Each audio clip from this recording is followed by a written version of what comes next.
Kia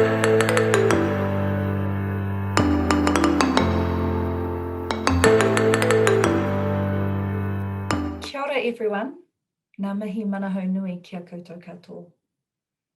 I'm excited to be a part of this imenough video series, raising resilience and confidence in this digital age for our kiwi kids. I'm Deborah Workman, a life and leadership coach, a speaker, an NLP mindset trainer, a wife, and most importantly, a mother. I help high achievers of all ages reconnect to themselves from the inside out and break through any limitations in life. And I do this through a series of transformative coaching. And one thing I've noticed recently is recent stats have shown that an alarming 97% of our youth today play video games.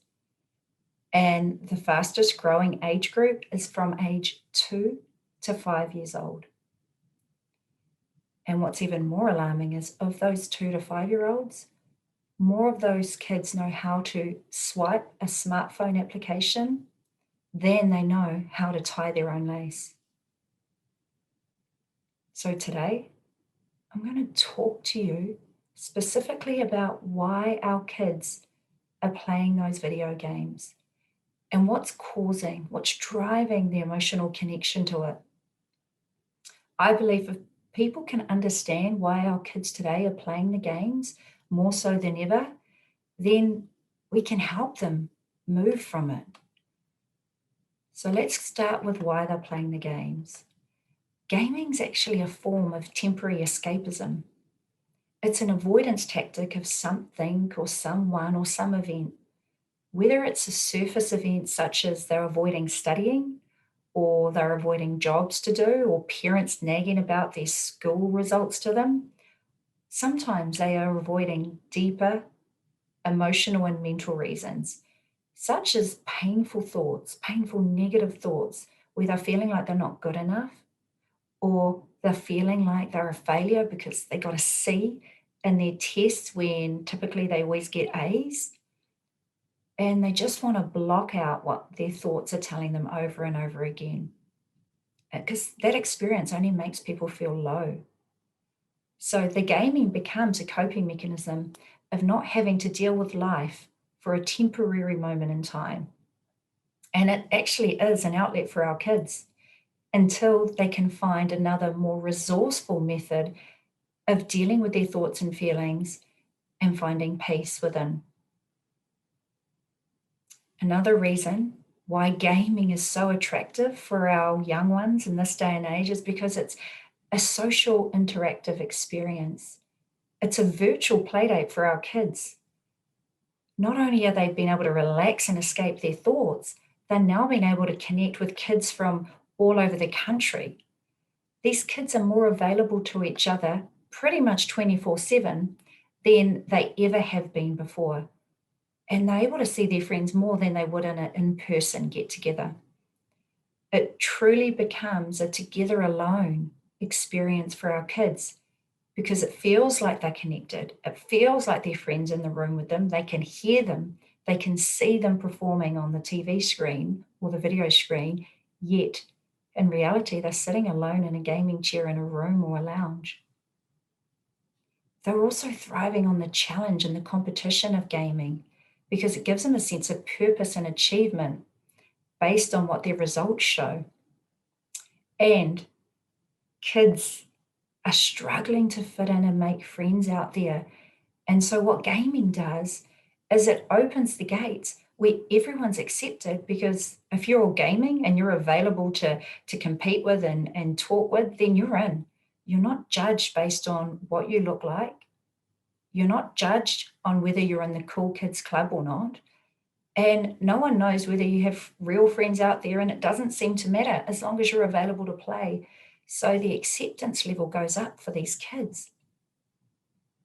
So as parents or carers and simply people that love these kids, where do we go to from here?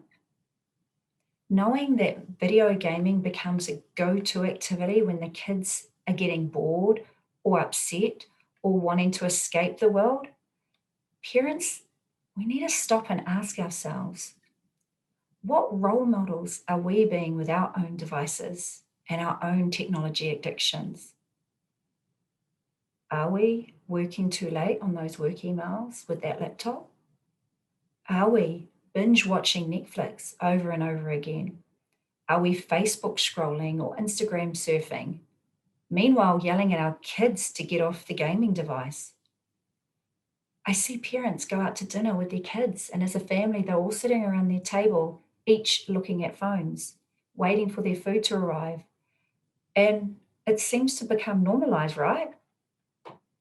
Or even yet, I've been guilty of this myself, where parents are on devices while watching TV, just to fill in the space of avoiding being present, while our children are watching us, learning from us, modeling us, and mimicking our very behavior.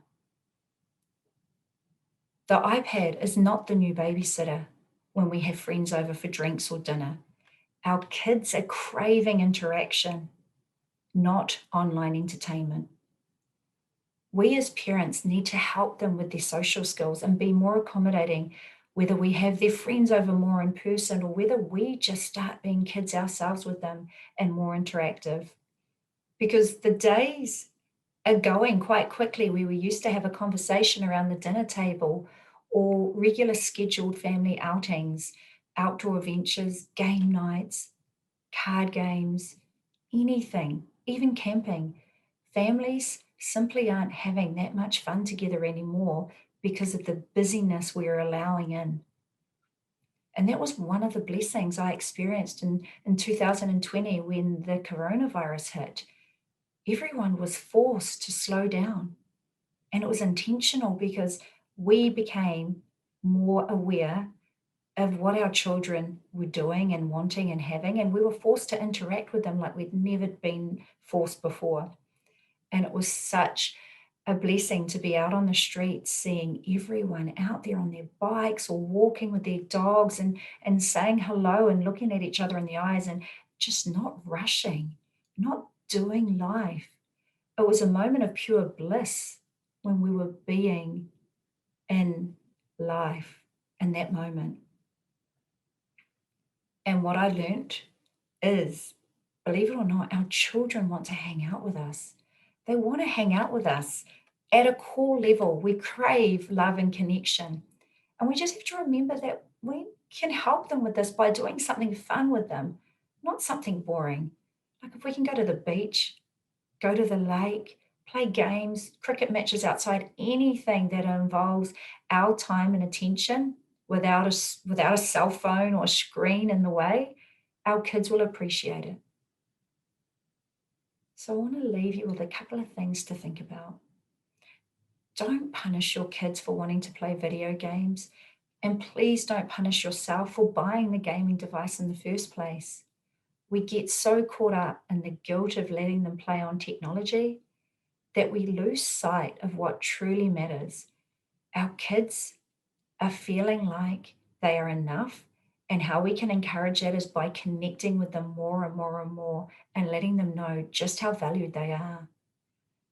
We really need to look in the mirror and often at our own technology usage and come from a place of leadership for our children where we're actually telling them based on what we do, not a do as I say approach that's incongruent with what we're doing ourselves. Remember to have compassion and not judgment around the gaming.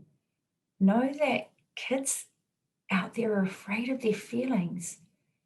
They're they haven't learned the coping mechanisms to process these painful thoughts and know that the thoughts aren't forever, that it's just a temporary experience. So they're doing the best they can with the resources they have available. And so listen out for their language. They'll often tell you where their thoughts are. You may hear comments like, I always get this wrong. No one likes me at school. I always stuff up. You'll hear this negative self-talk come out of their mouth at times. So rather than ignore them, rather than tell them not to talk like that, tell them the truth. Tell them that you like them. Tell them that you love them. Tell them that they mean something in this world.